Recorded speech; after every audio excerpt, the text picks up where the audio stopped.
podcast listeners, if you hear my voice right now, I need you to do something for me. I want you to take out your phone or on your computer, go to Apple Podcasts, search for Ask Your Oldhead Podcast. You'll see my logo, my little picture, my little image there. Find the show. Please rate and write a review. It's a small thing, but it helps others find this work and find what I'm doing here. And it really, really matters, as small as that may seem. So if you could please do that before we get into the show, I would much appreciate it. Thank you for listening. Let's get into it. Peace. You are now listening to The Good Brothers. Peace. Peace. We are here. We're back once again, as they say, or like we never left. You know what I'm saying? Back in the house, like once again. So on a night like tonight, we had on the mind we was gonna start with this, fitness. Now I know right now, guy, you've been working on. You've been out on the road with the road work. You know what I'm saying, for the marathon or something, or the event. What's the something? Target? Well, what's the target? What you working on with the right now? Deeper, so I guess we'll start on the short term, but some of the broader stuff that I think the intersection of fitness and the quarantine, you know what I mean, has kind of brought about. And so, the origin story is that, in I think anybody's line of work in our society, but specifically in my particular line of work, it's stressful. You know what I mean? It's stressful when a couple things happen all at the same time, right? So you have a high degree of stress. You have the stress of the public, right? You have the stress of other people who say they serve the public. And then, trying to resolve all of that. And then it's a particular industry that moves over like food and beverage, right? So if somebody wants to get to you, they say, well, let me take you out for a drink, right? Mm-hmm, mm-hmm. But then they want to take you out for 2 drinks. Then someone else says, well, hey, after you meet with them, meet me here. Mm-hmm. And so you start to add all that up, right? And then for the most part, I mean, before the advent of the air quote healthy rice bowl and healthy salad bowls, right? And generally, because sometimes they're healthy, sometimes they're not. Most places, like in a downtown lunch kind of thing, something is fried or something is, you know what I mean? It's just done in something, a way. It's usually something rich. It's kind of rich. Yeah, something rich, you know what I mean? And so when you add those kind of things together, and then you get the the black man's aversion to cardio, right? You know what I mean? Because everybody, listen, it's a known black men's aversion to cardio, right? Like the dudes you see in the gym who will be in the gym with Tim's on, right? They'll be in their sweatpants and Tim's on, doing reps, right? Like doing deadlifts. Hopefully they doing deadlifts. There's a whole lot of them. They skipping all the leg day. You know what I'm saying? Well, that's the whole other thing is where dudes skip leg day, right? So, you know what I'm saying? Everybody going for how they shirt fit, and, you know what I'm saying? Trying to get a V in their back. So, you know what I mean? Like they spent, and it's said lovingly, but it's real. Like sometimes when the pull-up phenomenon started happening, shout out to the bartenders and also a lot of the guys who was really instrumental in that movement, right? Mm-hmm, mm-hmm. Everybody was like, all right, just start doing pull-ups, push-ups, dips, right?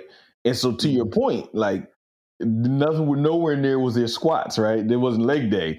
You know what I'm saying? So everybody was like, all right, we're gonna do this like talking like Kiss, like, you know what I'm saying, getting 20 reps in at the bar, right? So so they doing that kind of play, leaving out leg day, and also, like I said, leaving out this aversion to cardio. So when you add in all them kind of things, man, you generally get a situation where because you're gaining bulk and mass, you might think that you're advancing in your health and wellness. But it only takes then a minute for you not to go to the gym or whatever have you to realize you're not advancing it like you think you are. So to get through all that, I went to a conference, right? So I go to a conference, and her sister has known me for some time. We talking, and I'm at the conference, everything going well. And she was like, yo, you carrying a lot of stress weight, right? And it was a stressful time. So when she said you carrying a lot of stress weight, right? I was like, yo, you know what I'm saying? Like I tried to like play it off, like, nah, just whoop de whoop. But then when I left, I was like, yo, she was totally correct. I'm carrying a lot of stress weight. You know what I'm saying? Mm. And so I heard her say that. Next week I go to New York and I go to the Nike flagship store. And you go up there, and Nike flagship store is almost like, I mean, it's probably only beat by being out where you at. But the Nike Fifth Avenue, New York flagship was like everything you could ever want Nike has ever produced, right? Mm-hmm. Yeah. And so, for some crazy reason, I buy the most expensive track running sneakers. Like, I'm like, yeah, I need to get out there and get some road work in. Dude was like, we just got these yesterday. Like, I was like, Let me bag them. Give it to me. Bang, I'm out of here. Ready to run a marathon. I work for a living. Bag them up. Ready to run a marathon, right? So I got these super sneakers that for a couple of weeks, I was like, yo, where am I running to with these sneakers, man? Like I'm running like back to the future. Like, you know what I mean? So anyway, I say all that to say that what I started digging, and first it started out of a sense of knowing I needed cardio for stress weight, but then it got into an actual process of like the challenge of oneself into like running, and kind of really getting into the running culture. And then within learning about the running culture, you then get into understanding about the urban running crews, right? Which is a relatively new phenomenon, that you got running crews from across the world actually now that multicultural, but also a lot of them are specifically Black and brown, that are really focused on, communities of quote unquote communities of color. I'm putting really quotes there, right? For people to understand. But, original communities, global majority, that are getting into running as like a lifestyle. So you got like, We Run Up. I'm just using a couple of them, for example, like We Run Uptown, which is all like the Dominicans up on Dykeman. That's like running 5 and 6 miles, right? Waving Dominican flags and everything. You got Run Them Crew out of London, like, you know what I'm saying? So you start to have all these different Pioneers crew out of Boston. So you got these different crews, and they focusing on miles, but they also just focused on like Black and brown folks and the health of Black and brown folks. Black Men Run, right? So anyway, so as I got into the understanding these crews, you get into understanding the culture of it. And then since the quarantine, a little before that, but especially since the quarantine, it's really been a place to understand that like running is you versus you, right? Like it's not you versus somebody else. And in some ways, that's the ultimate solitude, right? And that's the ultimate challenge because you can't blame it on nobody else. Yeah. You didn't drop the pass, right? Like, you know what I'm saying? I dished it to you on the break and you fumbled. You know what I'm saying? Like the ball went off on your leg, or I threw it to you, but the pass went out of your hands, or you know what I mean? My doubles partner did this. Like it's really a degree of solitude. So that's what really I just been like working on is, my miles, and then within that, my broader health and health and wellness. Because when you do that kind of stuff, then you got to be thoughtful. Like, okay, what did I eat before I went and did this? Like, what am I going to drink when I'm done? You know what I mean? How, all that kind of stuff. So that's really the fitness play of what I've been into. And then body weight, because you can't really go to the gym because, the gym is like a petri dish of unhealthiness, right? Like there's very few places probably other than bars and concerts that you can pass the Rona easier than you can in a gym, right? Because you and I both know mugs will be wiping their seats down after they do their set. No, look, man. I be in that joint. I be trying not to like count and watch people, but I do because I'm the dude that leaves. If I'm on the bench press, I do my do what I do. I might have like my sweatshirt over there or a band or something. I leave my stuff there. I'll walk over, make a big old towel, spray it down with the stuff, and come back. You know what I mean? And this after I re-rack my weights. please re-rack your weights. Stop. Yeah, are you one of those guys? For all the weights that got left behind, man. All the weights that ain't make it back, man. The weights deserve to get back to the rack, man. Let them get back to the rack. Man, put them weights back on the rack, player. So, you know what I mean? I get the spray bottle. The racks back, man. If they put the racks back, they put the weights back, man. They don't look as cool when you go and do your exercise and then walk away. You don't look as brolic. You know what I'm saying? Yeah, you gotta do they do something like, oh man, gotta get to my, you know what I'm saying, my superset. Oh man, yeah, I'm still using that, player. Like, no, you ain't. You left them racks for like 10 minutes, dog. Ain't no superset that work that way. You know what I'm saying? I'm a what is it? It's fastidious. Is that the word for wiping down? Yeah, I mean, I wipes that thing down when I'm done because I don't want, you know what I mean? I don't want nobody to get no fungus, and I don't want to get no fungus from nobody. You know what I'm saying? But on some, so here the gym, I ain't even been. The gym just opened back up like last like Monday. And you gotta schedule. So there's only so many people who can go, I think, at a time. Yeah. I think the kids, my son went, Freedom went, and I ain't been down there yet to see what it, how it's functioning. And the interesting thing for me, just to catch up with you on, I'm not running, dude, really. I like walking. I mean, the times in my life when I've been, me and running have never really got along. Like, I could do it. Like, once I get into it a little bit, you know what I'm saying? Like, I could build it up. But it usually I do something else to get into like a level of shape that I feel good going for a run. Right. But the other thing with it is I've had like at least the last year and a half, 2 years, I had like a weird knee thing, and like it's nothing structural, but they're like, oh, maybe it's just inflamed, or this and that, and then I've been working on these different things. And, my preferred modality is to do some kind of martial arts, and then I layer in some weight training and strength training and functional movement stuff in there with that. You know what I'm saying? But talk about the biking too, because I mean that's on the road. Again, that's another. But for me, the road. So I haven't. I'm trying actually. We gotta say there's no tries, only do. You know what I'm saying? So I should say I need to go ride my bike next week, maybe 1 or 2 times, and get it consistent. To me that though is the same kind of energy I can connect with the with you on the running, because the beautiful thing about it is, I can get on. You can get on your bike and go. I can get on the bike and go for 2 hours. You know what I'm saying? And you ride out some direction. You know what I mean? Have some place where you turn or loop or whatever, and it's you can do it with other people and it's fun, right? When you can ride with other folks. But even if you can't ride with other folks, it's just you and your ride. You know what I'm saying? And you figure out what pace you can maintain. Hill climbing. The thing I would say that has slowed me is that where I reside at currently.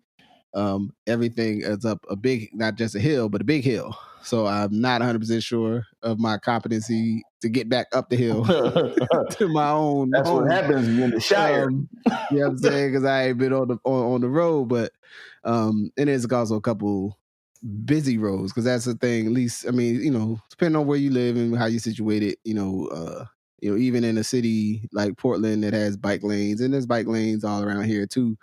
There's still there's sometimes passages and spaces you got to get through where the road ain't cool, and it's like, let me observe how this traffic moves to make sure I can flow through here. But I be seeing cats up here, and I ain't been on it, but I'm trying to get back in the mix, because that is actually back to like my uncle was a big cyclist. I mean, Myra's father's a big cyclist.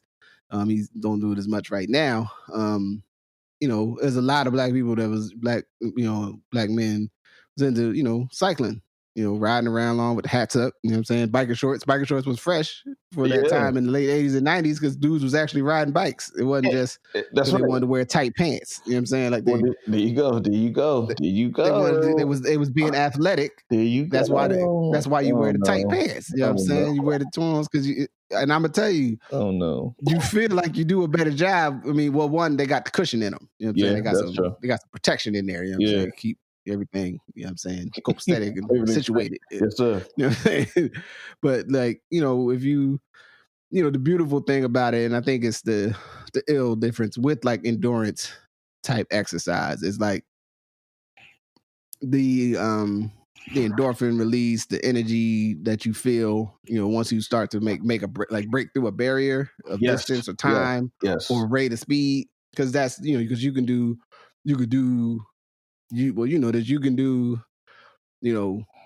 30 minutes of running at high intensity that is not the same as 30 minutes of running at a more mellow intensity. Right.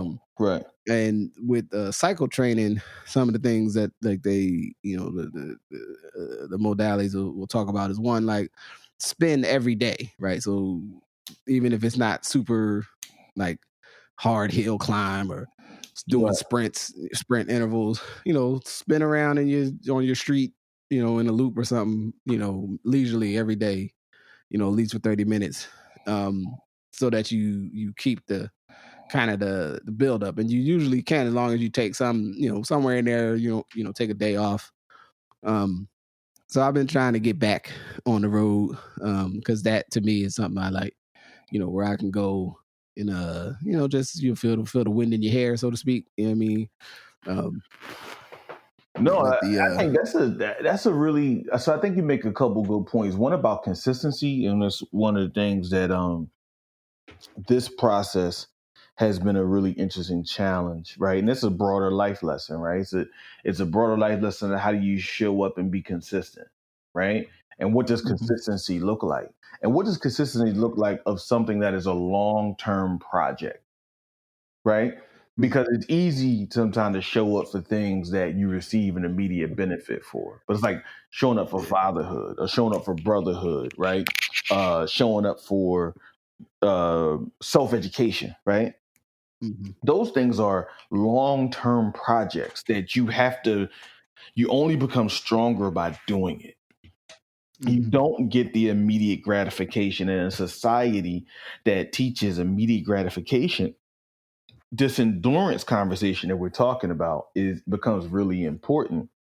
And also there is I think we'd be remiss if we didn't talk about, again, I think you talked about the Black cyclists and that culture, which you're very right.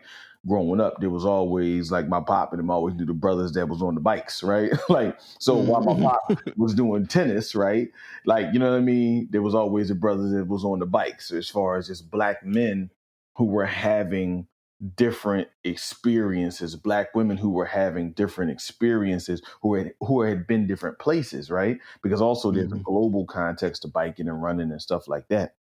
Of like, this person runs, this person bikes, this person plays squash, this person plays tennis. And you kind of get to these things that you learn that Black folks have been present in for a very long time. But that consistency that you pull out of the endurance conversation, and to your point also, what does it mean to do different things to serve different purposes, right? So if you always sprint, you'll get a certain, kind of muscle, right? If you always ran slow, you would get a certain kind of muscle. But whether you're biking and changing gears and doing sprints or going up hills, or whether you're running uphill, which is generally suggested, you should just run uphill because it makes your legs stronger, right? And I'm a testament to that being the case, right? You have to switch up your modality. You have to switch up your process, right? You have to, like we say, swift and changeable, yet remainable, right?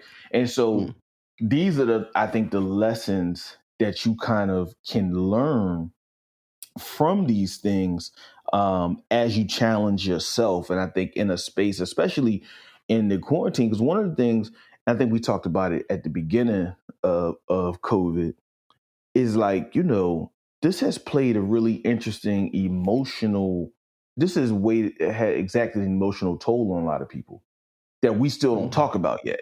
right? Like you had a lifestyle, and then one day somebody was like, "Nah, you really can't go outside." And it's like, Right. I can't go outside. Like I've been going outside. This is what I do. This is, you know what I mean? And the emotions of what it means when you don't get to see people. And Zoom is great, and Teams are great.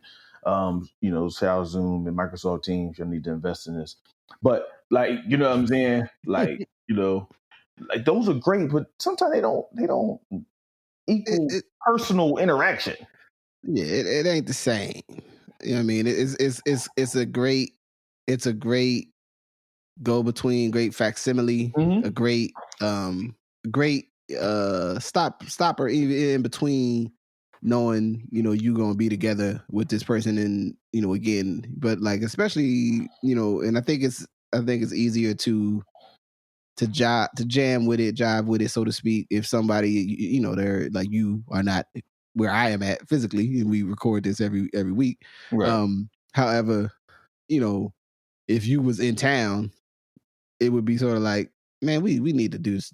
Even if we got to sit 12 feet apart, I don't know, with a with a plastic shield between us, we need to go ahead and be in the same room and do this, just because it's strange to me to know that I could see you.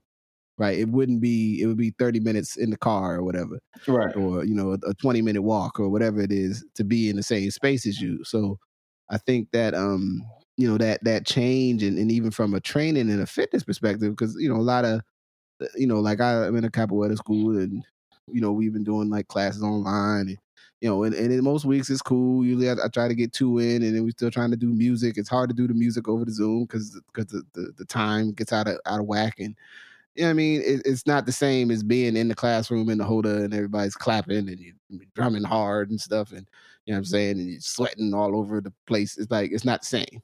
Right. You know what I'm saying? So it's cool, but like, the intensity that you experience when you're working with someone else, is different. And so I think this is a challenging situation, and I think for many people, I mean, pursuant to that piece we was talking about earlier, like there's a lot of people that engage in fitness is like one of the social spaces, even if they're not doing like a team thing on the running side or the cycling side. If they lift, they got people they lift with, or the folks you see at the gym at the time you always go to the gym. You know what I'm saying? Right, that kind of energy, where it's like, oh, damn, I ain't seen that one dude. You may not, I know I got dude, I don't know his name, but I see him every time I go. Oh man, it's a whole bunch of dudes in the Breakfast Club. And I was like going early. Yeah, there's a whole bunch of people in the Breakfast Club. And you like, what's up, man? All right. Yeah. All right. Take it easy, man. Yes, sir. Have a great day, man. You know what I'm saying? I didn't know that guy. Yeah. That one dude. You know what I'm saying? I'll be seeing him at the gym. And that energy is important. You know what I mean? Because it becomes a part of your kind of your extended, world, your extended, unit, so to speak. And these are the people that you interact with. And when you're not going into there and you're not going in that space, and especially from a stress relief perspective, for some people, where, even if I would, even if they're not doing leg day, getting under that rack for an hour or a half or however long they do it, helps keep them, you know what I'm saying, balanced out, so to speak. You know what I mean? With the other thing, though, I think is very entertaining or interesting in all of this is, and I don't know, like, as far as your memberships or how they doing it there. So, like, here, I was trying to contact, because I usually got to pay my dues, right? Yeah. So we got this deal that, like, is real inexpensive that I need to pay every year to keep it. I don't want to get bumped out. Right. So I'm trying to pay my joint, but I can't go to the club because the club closed. And the online too, apparently, I think maybe because they wasn't sure if our club was going to open or something, it wouldn't. I couldn't remember the password, so I couldn't get in, like, the payment system. Yeah. I'm like, man, they're gonna try to mess up my sweet deal, man. They can't do this to me. I only got so many more. I gotta keep this for the rest of my life.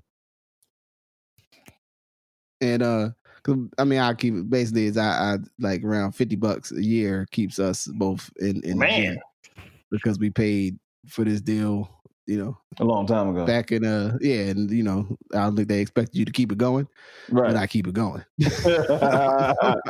Well, what? But that's a point that I want to say. That's an interesting point about like where fitness and sports and economics connect, because these gyms and clubs are based off the premise of everyone's going to pay, but less than 20% of the people who pay are actually going to come enough to make it worth their while.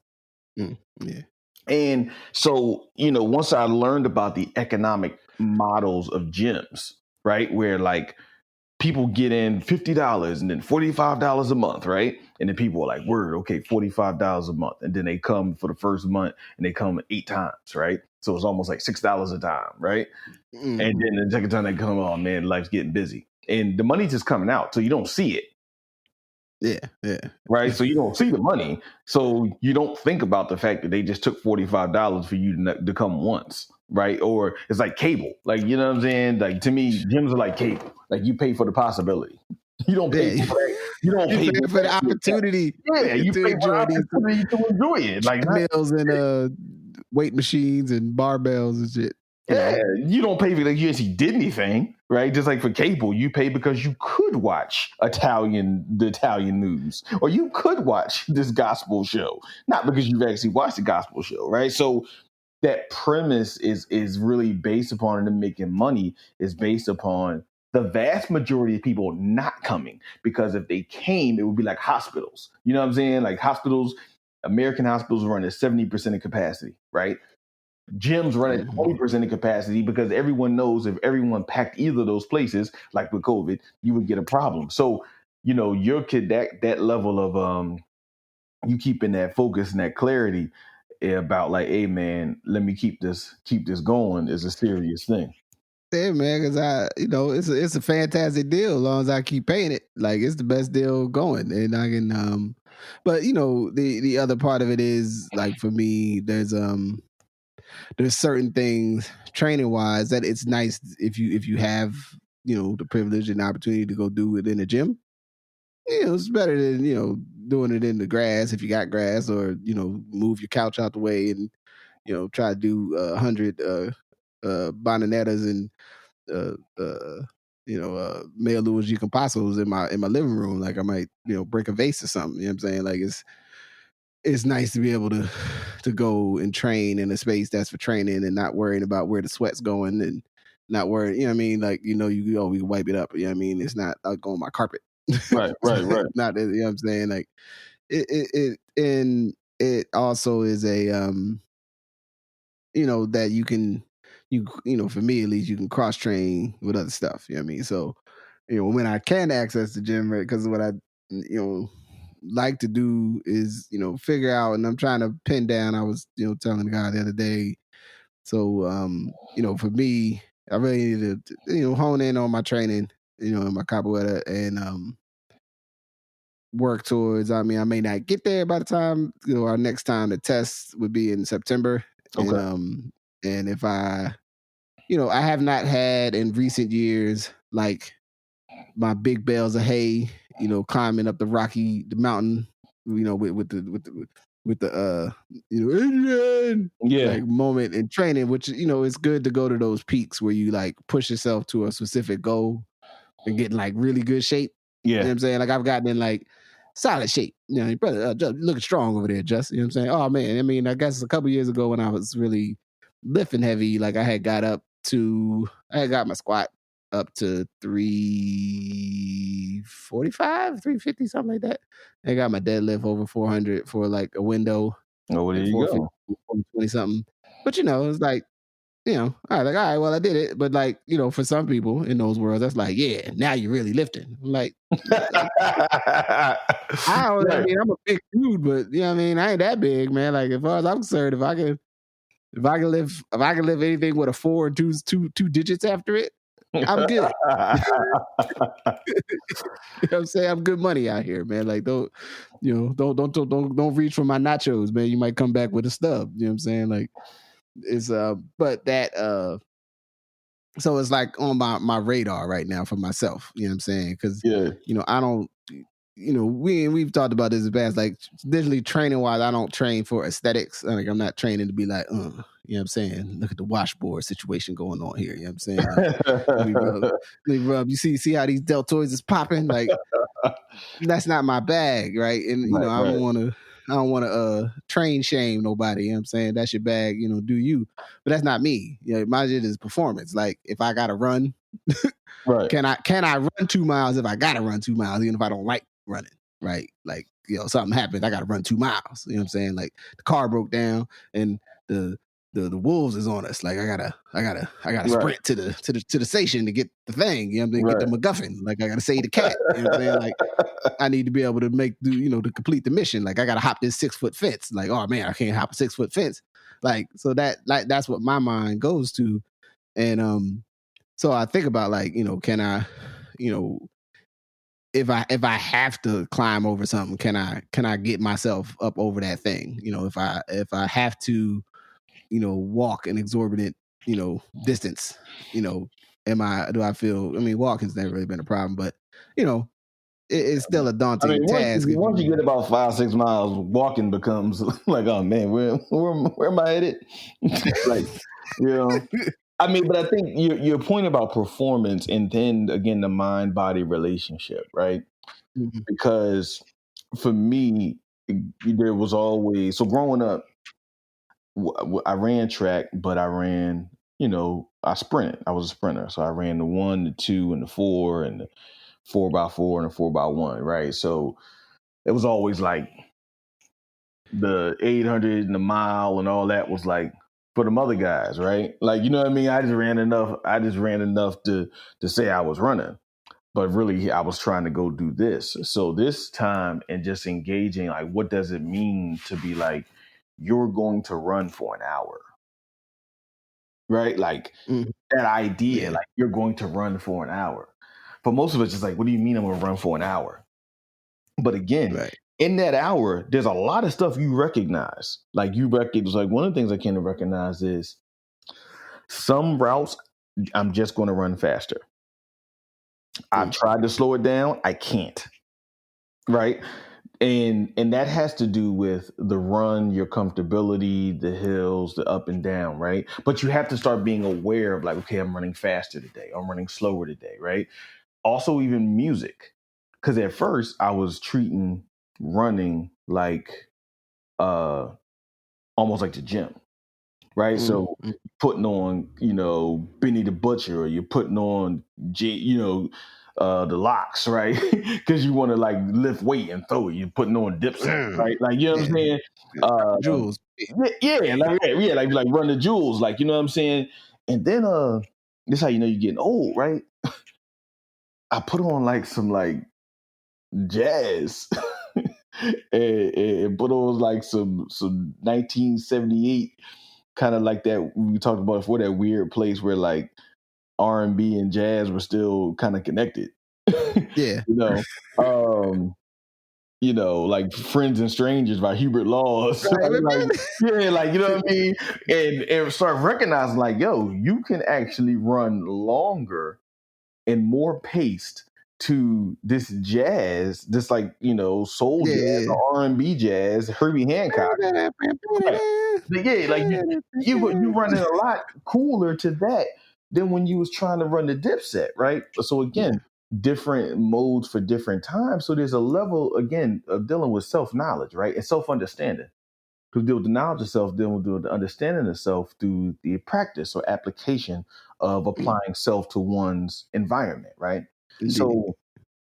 So for me, this has been a really interesting thing. And the last thing I'll say about that is, like, over time when I've traveled, so when I was in London, and then was also when I was in Switzerland, right? Geneva. It was like, okay, what are you supposed to do when you're here? And in my head it was like, I should go for a run, right? So I would go for a run in these places to experience the places, but not even see the own neighborhood that I was in as a place to experience in that way. You see what I'm saying? And so from that, I really learned that like this is again, it's global because when I was in London running or I was in Geneva running, there were people that were out there running. I just hadn't taken it as serious yet, or took it like, oh, I just ran 2 miles. Whoo, burn 900 calories. You know what I mean? Where's the beer? Like, where's the champagne after that? Right. So, you know what I mean? It's like the context of really the growth and understanding myself in this time of all time through the lens of running culture, and then using a body weight system that shall remain nameless until they want to cut a check. Shout out them 3 letters. You know what I'm saying? Like that has really been for me a level of like refreshing and keeping my thoughts and keeping my emotional stability and mental stability at a time where a lot of people are losing it. They're just not telling you they're losing it because you're not seeing them every day. You're not talking to them. You don't know what's going on at home, right? So that really, and what I want to say for Black men, Black women, brown women, you know what I'm saying? Global majority, original people, folks who identify as quote unquote white, European, whatever. It's important for men and women, but I'm going to use specifically men in this context, to really have some space to deal with stress. Because there's a lot of people who don't have a space as a stress reliever and outlet, so they use elements that are not always helpful to release that stress. Like you said, running may not be the thing. Biking may not be the thing. It might be the step machine at the gym. I mean, I've seen people be on the step machine for damn near 45 minutes, right? So it might be how many hundreds of steps can you do, right? Because if you do them steps for 45 minutes, you're going to be sweating. You're gonna sweat. So it's just about like, whatever you got to do to get the stress out kind of in times of these kind of things. So you got negative stress and positive stress. And I would argue that the fitness we're talking about, whether you flipping somebody over while doing a handstand, while having to hold a stick, or if it's me hitting my personal best and hitting my goals for this month. So this was the first month that I actually hit 100 kilometers, right? So I hit 62 miles this month, right? And so every month I kind of set a different goal for myself to be able to hit. And, the goals get more challenging, right? I add miles because why not? But then also that sets a different thing for like, okay, what do you have to do? What time do you have to go to bed? What are the other things that you have to kind of like set up into play? Right. So it becomes a structuring experience rather than just like me challenging just myself. I'm actually structuring culture, you know what I'm saying? Dealing with like wisdom culture, kind of create that equality that we're talking about. So.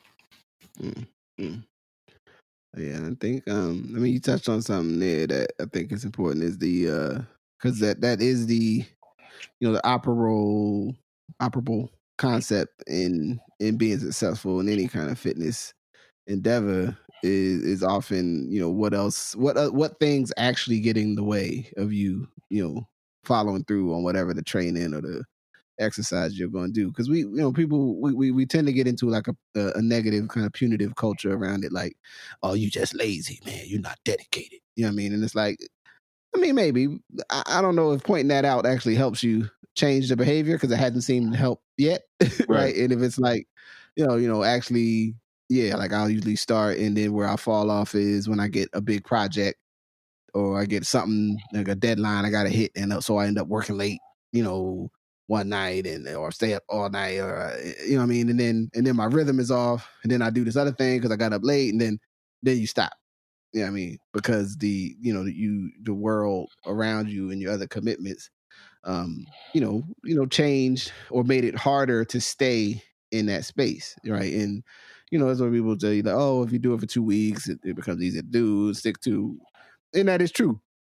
But part of that is because you get more, the more reps, as we said earlier, you can do of getting in that whatever it is you need to do to be successful or to train. So if your run is in the morning and you get up every morning, right, to do your run, and you remember like, oh, yo, if I'm gonna do my run tomorrow, because I got to get up at this time, so I'm gonna have to get up even earlier, right? And so then you start to prioritize it, right? But it's easier to prioritize, not so much because you became suddenly more dedicated, as much as you became, more in rhythm with it, more,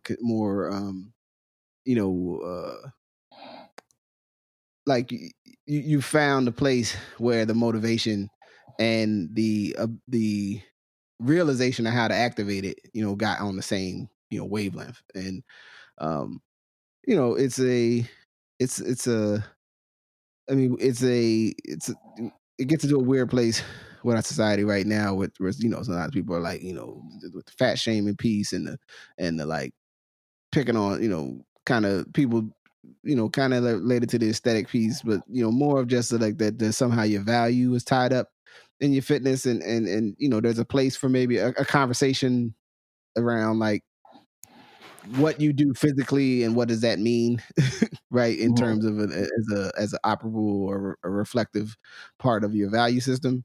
But the baseline thing of like, people are who they are, man. Like there's very few people in the world that because they was in good shape, it turned out they were also, good at other things in any universal fashion. Right. Like, you know what I mean? Like, it's many people, I'm like, oh man, that brother's ripped. That brother Jack, man, let's check him out. But you know what I mean? You can't trust him to go to the corner store for you. You know what I'm saying? Because you'd be like, yeah, brother, you give me a Gatorade. He'd be like, all right. Then he just never come back with your Gatorade because he's just not, he's slippery like that. Like it ain't no guarantee because somebody got bulging biceps that they are, a reputable individual. Now it may be reflective that they've spent a lot of time and energy working out. Right, we know that for sure. Because you don't get the that upward V. You know what I'm saying, without a certain kind of training. But I think also leaving space for, there's all types of ways people who are in good shape show up, and body construction, the way your hips move, like all kinds of that stuff, height, length of your torso, length of your limbs, like it's all kinds of weird shit. It gets into the way people present when you look at them aesthetically, so to speak. And so we want to stay away, I think, from making assumptions about people's deeper character only on just how we look at them and what we assume about their training. But that aside, for me, one of the great rewards of consistent, like doing some kind of exercise, and even why I do some push-ups every day, is that, like I said, I have a baseline confidence in what I can do. You know what I'm saying? Like at any moment, you know what I mean? I know I'm at a certain level of strength, you know what I mean, if I had to use it, that I can access because I keep that little baseline going at all times, and then other times in life, I ramp it up and I'm training more, or you know what I'm saying, I'm under the steel, or I get, a good 2 weeks where it's like, damn, I trained, I did 8 capoeira classes, 4 long walks, and then I did some strength training in there somewhere. Like, you're like, oh man, I'm ready. I'm ready for my title fight. You know what I'm saying? Like, where's the champ at? Right. No, I mean, I think, to your point, one thing I'll say about that conversation that you made about like bodies in America in particular, and even the advent of athleisure gear, right? And then athleisure clothing becoming kind of like a stand-in because America's so casual, but becoming like a stand-in for like formal clothing. Mm-hmm. So at some point you start wearing a pair of tights that are like $100-something, right? And you just know that it didn't cause, like, there's not that level of technological benefit, right? Like Nike do got some sneaks that they say make you faster, right? Like they do got some stuff like that. But, for the most part, if someone like got a pair of expensive tights on or a pair of expensive shoes, that you're never deriving the actual benefit from doing it. But with the rise of athleisure and the rise of even like doing the thing, but looking like you do the thing, right? So because you look like you do the thing with the stuff that has it on, then people assert all kind of stuff about you because of that. And so that's been a really interesting development in the idea of fitness and its relationship to everything else, right? This idea of like so busy, had to go to the gym, had to go run, do something else. So I'm going to put something on that I can wear to the gym and I can wear it to the supermarket, or I can wear it to the gym and I can wear it here, right? Hence athleisure. So you get this luxury athleisure gear, which is kind of like the stand-in in urban places across the country, across the world now, for this other kind of look and this elite status, right? So it is one of those things where, you get that, but also, just like you go to any gym in America or you go to any place, sometimes the people that's in there working out got a pair of Chucks on and a ripped shirt and they, super fit. So it's not about the athleisure look. So, yeah, man. Yeah. So in addition, I mean, to round out, because this time of year, and especially sometimes after you get a nice workout in, or a nice end of the week, and you want to relax with a settling beverage. Sometimes that beverage may or may not contain alcohol. You know what I'm saying? And sometimes that beverage could be like this IPA my neighbor gave me. Shout out to the transporter. Shout out to the plug. You know what I'm saying? Came through and laced me with some couple couple cans. You know what I'm saying? And because that's the world he come out of. I don't mind it. I like it. I like a nice can of beer of many sorts. Also like other things, but you added specifically, or maybe to start, because I imbibe in alcohol substances, and I try to my own levels to deal in moderation. That's right. In levels that are appropriate for me. But I also there's something nice about a nice cold one. You know what I'm saying? At the end of the week, you know what I mean. And also, so I guess where I'm going is what's something, you know what I mean, that you've been into, on that particular. All right, I confess. Come on out with it, man. Come on out with it, man. The world wants to know. Natural wine. I'm a natural wine geek. All right.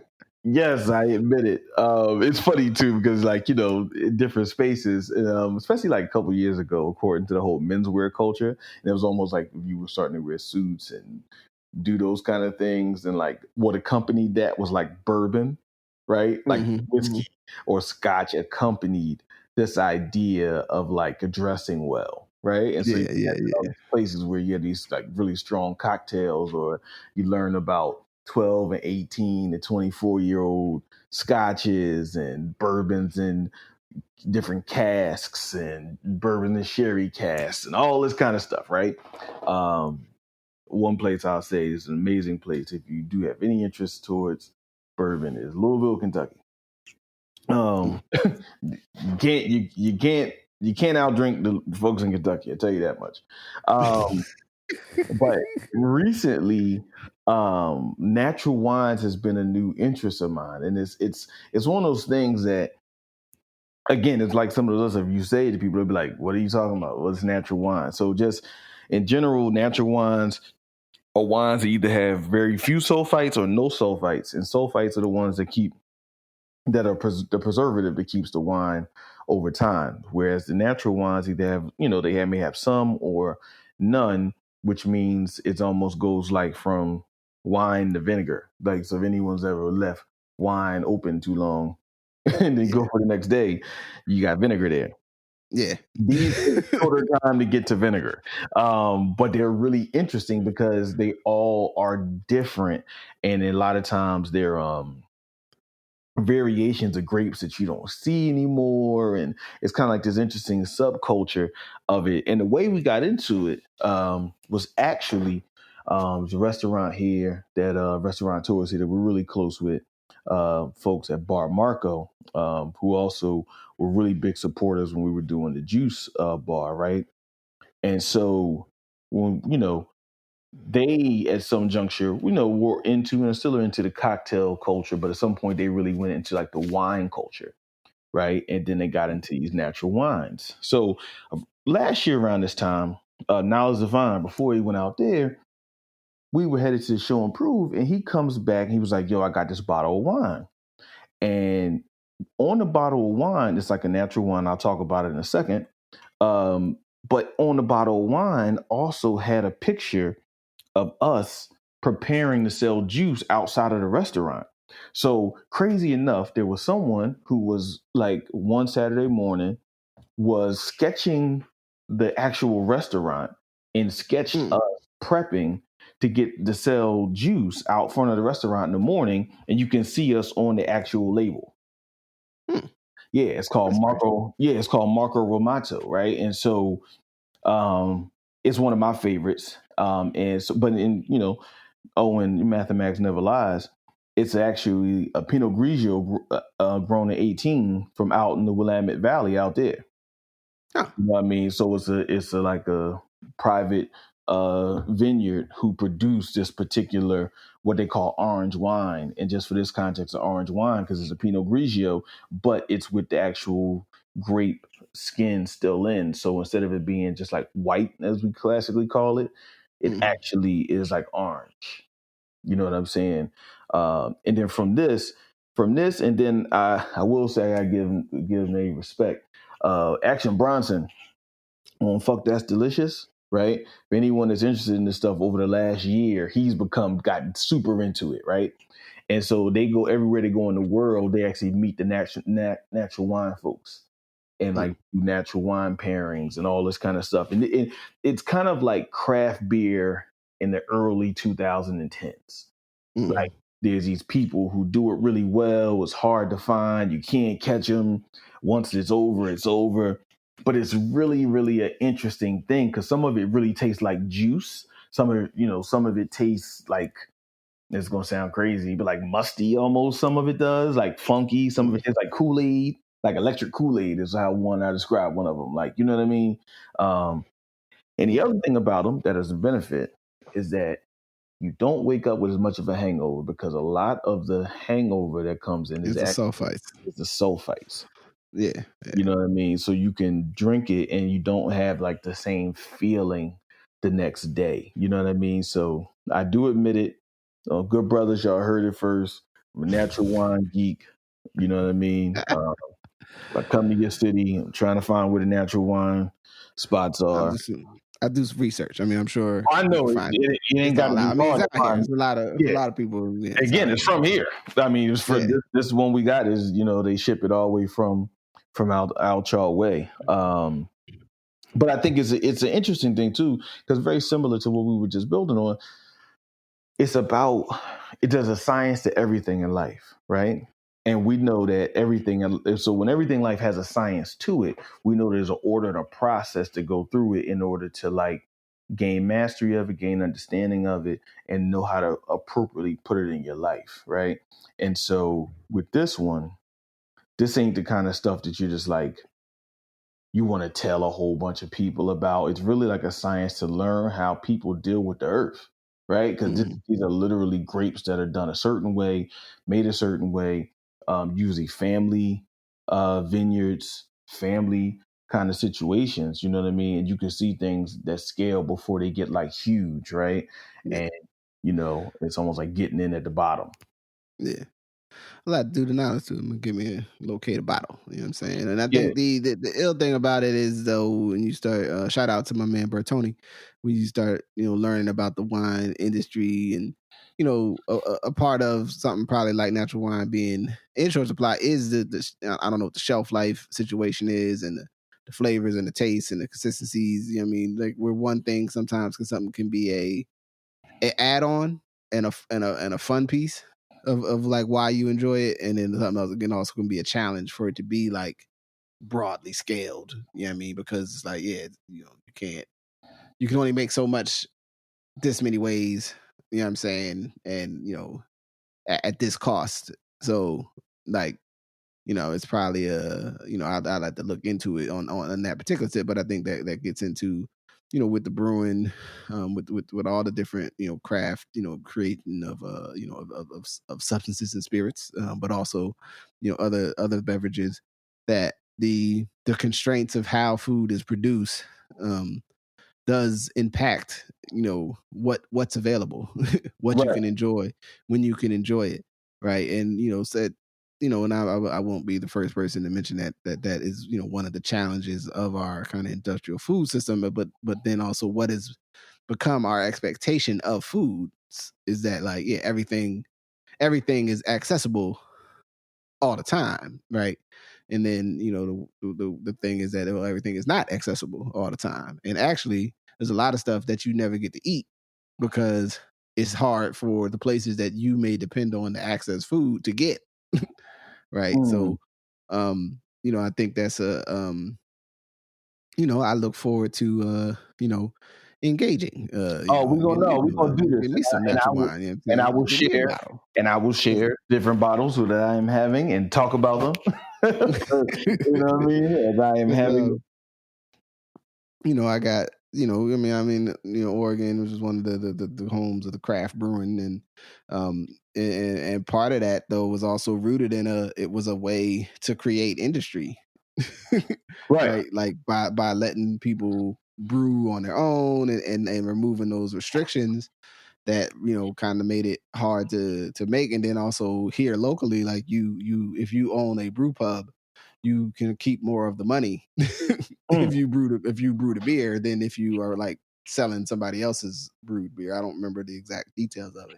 You know what I mean? So there's there was an intentional economic development component to the craft beer industry. And I think and that is a really important part of, again, what we receive and how we receive it is according to the relationship of systems and how it's intertwined with what you get.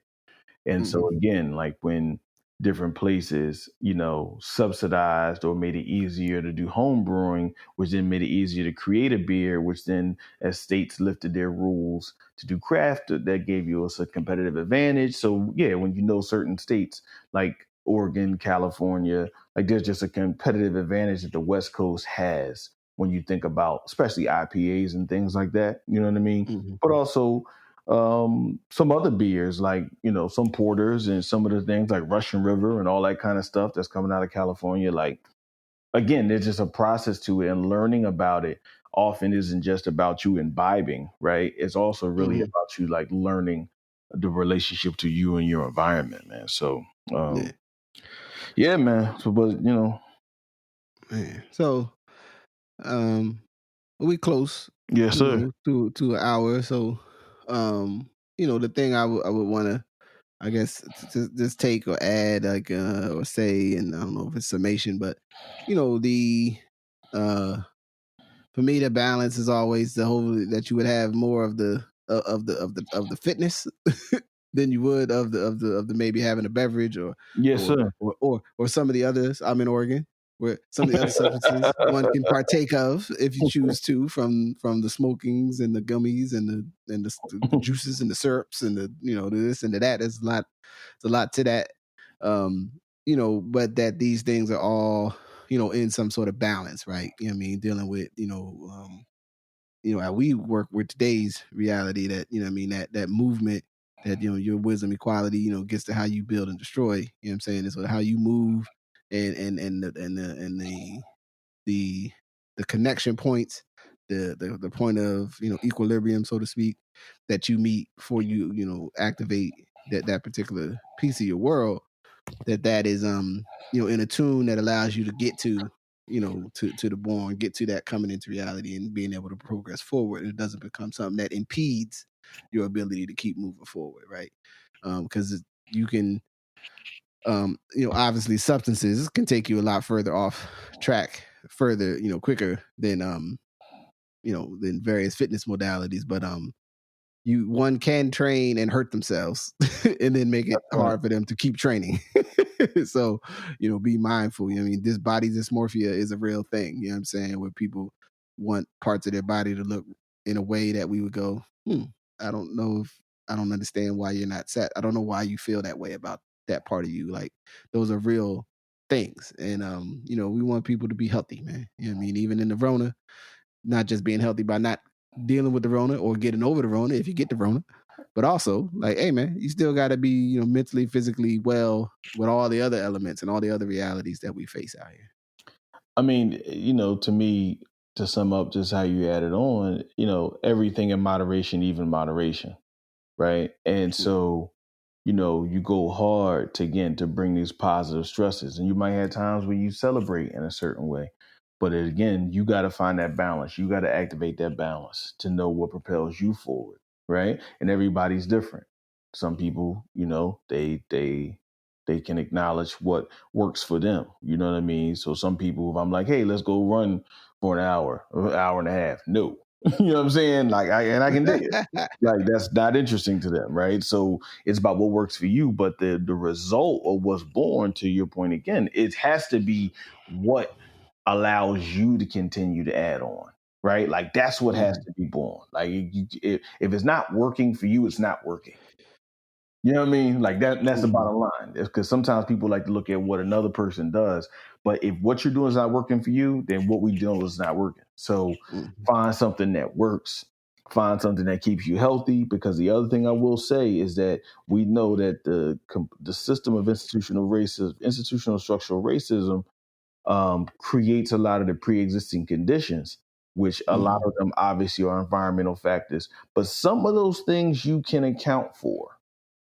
Right? Some of those issues you can account for. Not all of them. It's not victim blaming, but it's acknowledging that there is a role of culture in Absolutely. some of the things of how we interact with our environment that leave us, because we're not predisposed, that leave us open to many of those sicknesses and conditions that are caused by structural racism and institutional racism.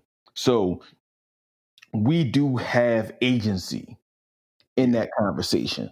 And I think we have to affirm that while we are righteously and rightfully identifying systems and the permanence of systems, we also have to be equally as diligent and vociferous about always maintaining our agency to fight systems. And that the systems, you know, they act on us, but we act on systems as well, man. So that's it for me. Word out. So with that, man, I'm gonna say peace. Peace.